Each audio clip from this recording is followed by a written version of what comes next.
पाकिस्तान का मैच हो और धड़कनें ऊपर नीचे ना हो, ये हो नहीं सकता। अगर आप अपनी हमारी पूरी मेंस टीम की बात कर लें, अंडर 19 की बात कर लें, अंडर 16 की बात कर लें, कोई भी टीम हो और पाकिस्तान लिखा हुआ हो, तो आप समझ जाएं कि इस मैच में आपको अप्स एंड डाउन्स देखने को मिलेंगे। जिस तरह पैथेटिक बैटिंग की मैं बात करना चाहूँगा, सबसे पहले उबैद शाह पे बाद में आऊँगा। और उबैद शाह का मैं आपको ज़रा सा एक बात बता दूं कि 20 विकेटों का जो 19 विकेटों का रिकॉर्ड मुश्ताक अहमद के पास है अंडर 19 में पाकिस्तान की जानिब से सबसे ज़्यादा आउट करने का, वो उबैद शाह अब इस वर्ल्ड कप में तोड़ने का उनके पास सुनहरी मौका है। हालांकि आप देखें 16 से 17 विकेटें उबैद शाह इस टूर्नामेंट में ले चुके हैं। 2004 के बाद कोई ऐसा बॉलर आपके पास आया है जिसने 15 से ज़्यादा विकेटें ली हों इस अंडर 19 वर्ल्ड कप में, और उबैद शाह के पास एक सुनहरी मौका है यहाँ से वो मुश्ताक अहमद का रिकॉर्ड तोड़ें और एक अपना नाम बनाए। लेकिन जिस तरह की बैटिंग देखें, आपको स्टार्ट मिला 30 रन 32 रन, अच्छी बांग्लादेश टॉस जीता, उसने आपको बैटिंग की दावत दी। पिच नो डाउट आप कह सकते हैं कि बैटिंग के लिए इतनी मुश्किल नहीं थी, अच्छा स्टीप बाउंस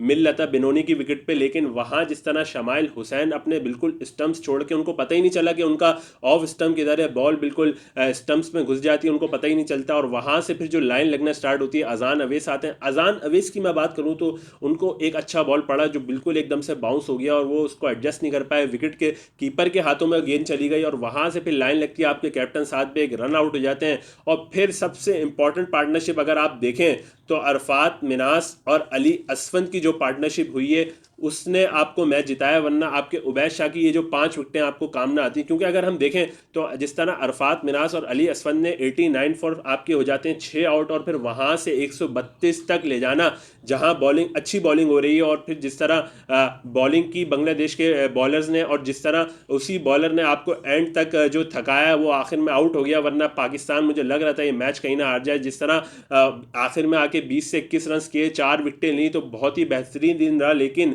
जो पाकिस्तान की टीम की खुसूसियत में बात करूं कि पाकिस्तान का हमेशा आप देखेंगे इनका बैटिंग का यही मसला रहा है कि जो छोटी टीम्स होती हैं, अगर मैं आपको 2012 का वर्ल्ड कप देख लें, 2014 का अंडर 19 वर्ल्ड कप देख लें, 16 का देख लें, 10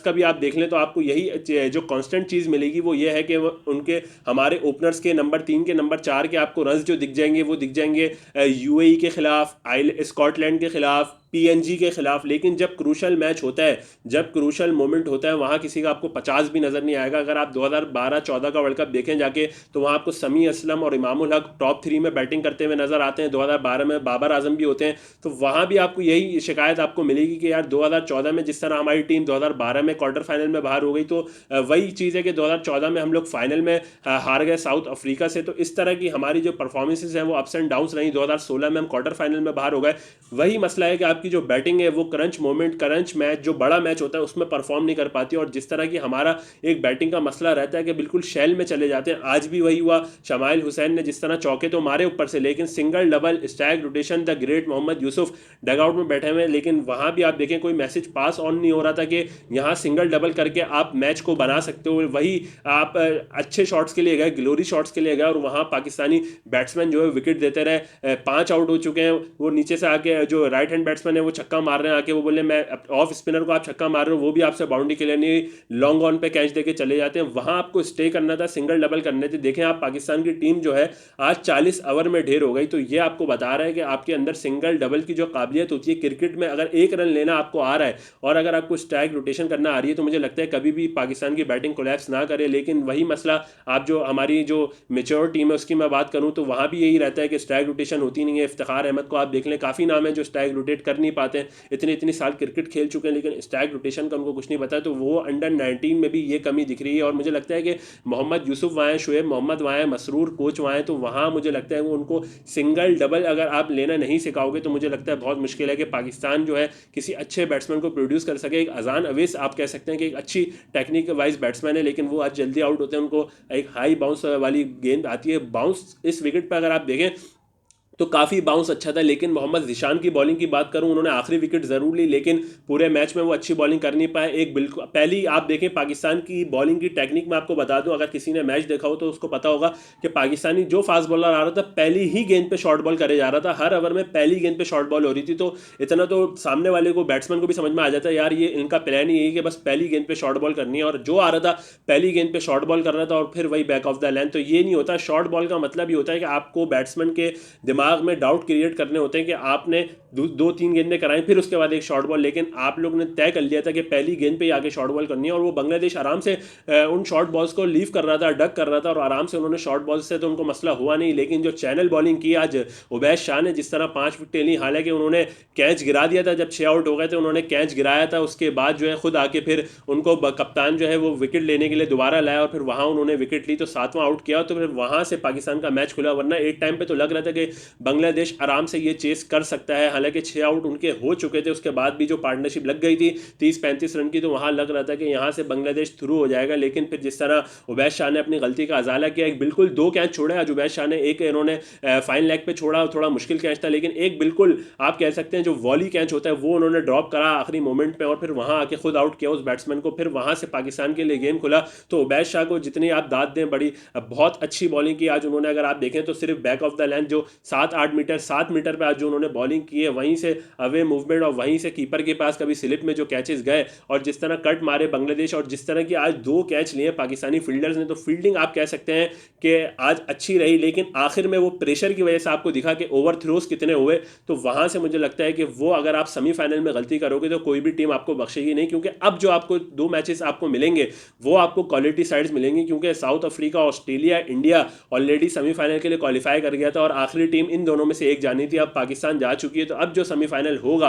उसमें मुझे लगता है कि पाकिस्तान की बैटिंग भी टेस्ट हो जाएगी और बॉलिंग भी टेस्ट हो जाएगी, क्योंकि अभी तक जितने भी पाकिस्तान ने आप देखें मैचेस खेले, न्यूजीलैंड से खेला है, आप देख लें तो एक अफगानिस्तान से मैच खेला है, तो ये जो क्वालिटी साइड, नेपाल से खेला है, तो क्वालिटी साइड्स आप देखें तो न्यूजीलैंड की आप कह सकते हैं क्वालिटी साइड, लेकिन अंडर-19 में कभी भी न्यूजीलैंड की आप टीम देख लें वो अच्छा परफॉर्म कर नहीं पाती, और जितने भी उनके बाद नए लड़के होते हैं या तो उनकी उम्र ठीक बताई जाती है, या इधर उम्र का मसला हो जाता है। साउथ ईस्ट एशिया में आपको पता है कि उम्रों का जो बच्चों की एज होती है उसमें काफ़ी मसाइल होते हैं, 1-2 साल तो ऊपर नीचे हो ही जाता है। लेकिन वहाँ मुझे लगता है कि जो वेस्टर्न कंट्रीज़ हैं, वेस्टर्न मुल्क हैं, डेवलप कंट्रीज़ हैं, वहाँ जो है बिल्कुल एक्यूरेट एज वाला ही बंदा खेलता है। तो वहाँ से आप कह सकते हैं कि न्यूजीलैंड की टीम वो नहीं थी। जिस तरह इंडिया ने बिल्कुल वन साइडेड ट्रैश करा, न्यूजीलैंड को बिल्कुल ख़त्म कर दिया। एक ही आप देखें जिस तरह मुशीर खान ने उनके खिलाफ बैटिंग की, तो यहाँ से पता चलता है कि एक बेहतरीन जो बेहतरीन साइड होती है वो न्यूजीलैंड बिल्कुल भी नहीं थी। सिर्फ आपने एक ही टीम को अभी तक हराया, और अब बड़े मैचेस आप सेमीफाइनल में जाके खेलेंगे, क्योंकि देखें आप दूसरा ग्रुप जो था उसमें आपको ऑस्ट्रेलिया दिख रहा था, south Africa, England, West Indies, Sri Lanka, तो पाकिस्तान का था ही। पाकिस्तान इंडिया इतना हल्का ग्रुप था, पाकिस्तान इंडिया न्यूजीलैंड की टीम होती नहीं है। बांग्लादेश थी, उससे भी आपने आज बिल्कुल अल्लाह अल्लाह करके मैच जीता है। तो ये पाकिस्तान की खासियत है कि मतलब आप आसान मैच को भी मुश्किल खुद बनाते हैं और फिर वहाँ से जीत हासिल करी। एक टाइम पे तो 5-6 रन चाहिए थे, वहाँ तो लग रहा था कि अगर एक एज भी लगता है या एक अपर एज लगता है तो चौका हो सकता है, लेकिन शुक्र करें वो बैट्समैन संभला नहीं 11वें नंबर का, और वरना वो दूसरी साइड पे जो बैट्समैन जिसने 4 आउट भी किए तो वहाँ से मैच बिल्कुल ख़त्म कर देता। वो आपका 22-21 रन उसने नीचे आके किए, तो एक मैच विनिंग आप कह लें मैच विनिंग नॉक हो जाती है। और वो जिस तरह आज बैट और बॉल से उसने परफॉर्मेंस, ये मैन ऑफ द मैच की अगर बात करें तो हकदार वही है। लेकिन जिस तरह आज हमारे नीचे के बल्लेबाज अली असफन की बात करें, जिस तरह पार्टनरशिप लगी, तो एक अच्छी आपको नीचे से पार्टनरशिप दिखी। और यही मैं आपको बताऊं कि पाकिस्तान जब भी क्रंच मोमेंट में अंडर-19 में भी फंसता है तो नीचे के प्लेयर्स के रन होंगे, आपको साद अली के रन दिख जाएंगे, कभी कभी आपको सऊद शकील के नीचे से रन दिखेंगे, कभी हसन मोहसिन आपको नीचे से बचाते हैं। ये सब मैं आपको अंडर-19 के लेवल के खिलाड़ियों के नाम बता रहा हूँ जिन्होंने आपको नीचे से रन करके दिए और पाकिस्तान ने उस मैच में कामयाबी हासिल की है। तो आप फिर आपके साथ नेक्स्ट वीडियो में मिलते हैं। जब तक देखते रहिए द क्रिकेट डगआउट। अल्लाह हाफिज़।